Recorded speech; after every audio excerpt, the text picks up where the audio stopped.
दोस्तों, हम में से काफी लोगों को अपनी छोटी बड़ी जरूरतों को पूरा करने के लिए लोन की जरूरत होती है और हमारी इसी जरूरत का फायदा उठा के फ्रॉडस्टर हमारे साथ फ्रॉड करते हैं। इस तरह के फ्रॉड को लोन फ्रॉड बोलते हैं, जो किसी के साथ भी हो सकता है, काफी लोगों के साथ हो चुका है।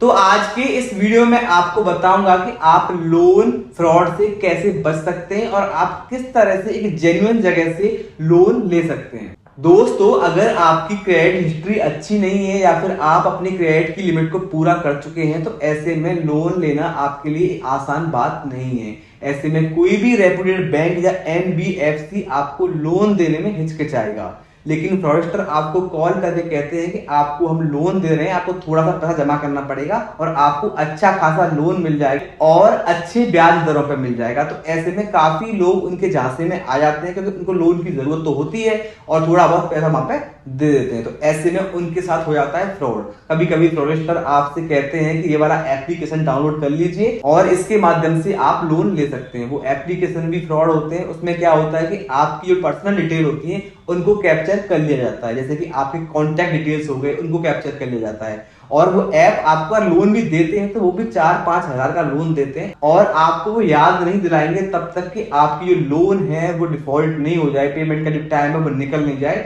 जब पेमेंट का टाइम निकल जाएगा तो उसमें बहुत सारा पैसा ऐड करके आपको बोलेंगे कि आपसे पे कर दें, और आप अगर उन्हें पे करने से मना करते हैं तो वो आपको ब्लैकमेल भी करते हैं कि आपके कॉन्टैक्ट डिटेल उनके पास है, क्योंकि आपने एप्लीकेशन डाउनलोड करते समय उनको परमिशन भी दे दी होती है। तो ऐसे में वो आपको ब्लैकमेल करेंगे, आपके घर पर फोन करके बता देंगे, आपके रिश्तेदारों को बता देंगे। तो ऐसे में आप उनके चुंगल में फंस जाते हैं। कई बार तो ऐसा भी होता है कि जब अगर आप लोन पे भी कर देंगे उनकी, तो दोबारा से वो आपके अकाउंट में पैसा डाल देंगे। इस तरह का एक केस मेरे सामने रिसेंटली आया है। मुझे इंस्टाग्राम पे मेरे एक सब्सक्राइबर ने ये बताया। मैं उसका स्क्रीनशॉट आपको दे दूंगा जो हमारी कन्वर्सेशन उनके साथ में हुई है। तो इस तरह से उस चंगल में फंस जाते हैं। आपको रीपेमेंट करना पड़ता है, वो भी एक्स्ट्रा पेनल्टी लगाते हैं, एक्स्ट्रा इंटरेस्ट लगाते हैं, जो कि बहुत ज्यादा होती हैं। और साथ साथ आपसे कभी कभार तो वो पहले ही पैसा ले लेते हैं कि आपको हम लोन देंगे, वो भी अच्छा खासा, और उसके बाद आपकी वहां पर कोई भी सुनवाई नहीं होती है। तो इस तरह से अगर आपको कोई फोन कर रहा है और लोन देने का ऑफर दे रहा है या व्हाट्सएप कर रहा है,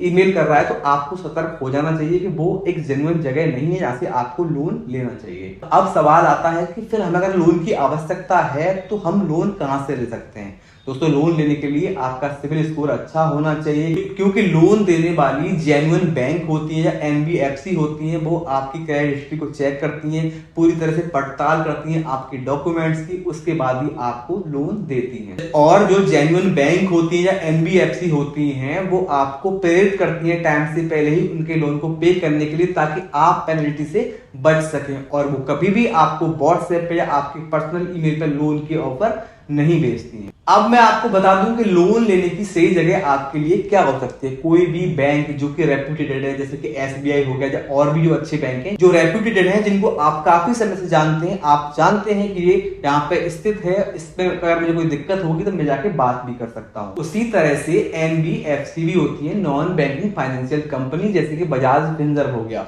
आप जानते हैं कि बजाज फिनसर्व कितनी रेप्यूटेड कंपनी है, और आप वहां से लोन के लिए अप्लाई करेंगे तो आपके साथ इस तरह की जो दिक्कत है, फ्रॉड है, वो नहीं होंगे। हालांकि वहां पे आपके डॉक्यूमेंट आपसे मांगे जा सकते हैं और आपका सिविल स्कोर भी चेक किया जा सकता है। वो पूरी जांच पड़ताल के बाद लोन देंगे, लेकिन लोन जो होगा वो काफी सुरक्षित होगा। तो आप किस तरह से इसके लिए अप्लाई कर सकते हैं, तो इसके लिए आप उनकी ऐप को डाउनलोड कर सकते हैं या उनकी वेबसाइट पे जा सकते हैं। मैं दोनों के लिंक आपको डिस्क्रिप्शन में दे दूंगा। तो वहां पे आपको तरह तरह के लोन के ऑप्शन मिल जाते हैं। वहां पे आपको अपनी डिटेल भरनी पड़ेगी, उसके बाद आपका सिविल स्कोर जांचेंगे, आपसे जरूरी डॉक्यूमेंट भी मांग सकते हैं। उसके बाद जो लोन आएगा एकदम सिक्योर होगा, वहां पे आपके साथ फ्रॉड का कोई भी ऑप्शन नहीं बचता है।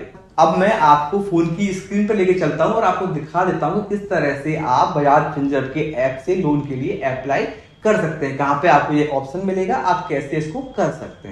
तो दोस्तों, इसके लिए आपको बजाज फिनसर्व का ऐप ओपन करना रहेगा। ओपन करने के बाद में आपको हो सकता है स्टार्टिंग में आपको यहाँ पर आपका मोबाइल नंबर और उस पर आया हुआ ओटीपी भी डालना पड़ सकता है। उसके बाद जब आप ऊपर देखेंगे तो आपको ऑल के बाद में लोन का ऑप्शन दिखाई देता है, तो आपको उस पर क्लिक करना है।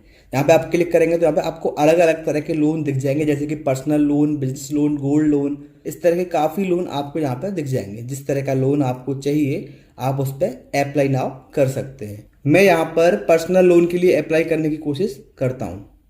तो यहाँ पे आप अप्लाई करेंगे तो आपको कुछ इस तरह से खुल के यहाँ पे आएगा। आप देख सकते हैं यहाँ पे आपको 1 लाख से लेके 25 लाख तक का लोन मिल सकता है, लेकिन वो डिपेंड करता है आपकी एलिजिबिलिटी पे, आपके सिविल स्कोर पे और आपकी इनकम पे। उसके लिए पहले आपको यहाँ पे अपनी डिटेल भरनी पड़ेगी, जैसे कि आपका फर्स्ट नेम हो गया, लास्ट नेम हो गया, पैन कार्ड हो गया, डेट ऑफ बर्थ हो गया और आपका पिन कोड हो गया, सिटी हो गया। आपको बताना पड़ेगा कि आप सैलरीड है या सेल्फ एम्प्लॉयड है और आपकी मंथली इनकम कितनी है, टोटल मंथली कितनी ईएमआई आप पे कर रहे हैं और किस कंपनी में आप जॉब कर रहे हैं। उसके बाद यहाँ पे आप अप्लाई नाउ कर देंगे तो उसके बाद बजाज की टीम से आपको कॉल आएगा, बाकी डॉक्यूमेंट्स के लिए पूछा जाएगा। आपकी एलिजिबिलिटी के हिसाब से जितना आपका लोन अमाउंट अप्रूव होता है उतने का लोन आपको आपके बैंक अकाउंट में मिल जाएगा। आगे आपको ईएमआई का ऑप्शन भी आएगा सेलेक्ट करने के लिए कि कितने टाइम में भरना चाहते हैं, कितने मंथ की ईएमआई चाहिए। उस तरह से आप लोन के लिए यहाँ पे आप अप्लाई कर सकते हैं। तो दोस्तों इस तरह से आप किसी भी तरह के लोन के लिए यहाँ से अप्लाई कर सकते हैं। अगर आपके साथ में ऑलरेडी फ्रॉड हो चुका है तो ऐसे में आपके पैसे के आने की जो संभावना है वो काफी कम है। अगर आपको और जानकारी इस विषय में चाहिए तो आप आरबीआई की जो लेटेस्ट गाइडलाइंस होती हैं उनको भी आप चेक कर सकते हैं। उम्मीद करता हूं कि जानकारी आपको पसंद आई होगी। अगर आपको ये वीडियो पसंद आया है तो प्लीज वीडियो को लाइक करें और हमारे चैनल को सब्सक्राइब करें। इसी के साथ मिलूंगा आपसे अपने आने वाले किसी दूसरे वीडियो में। तब तक के लिए खुश रहें और सीखते रहें नई टेक्निक।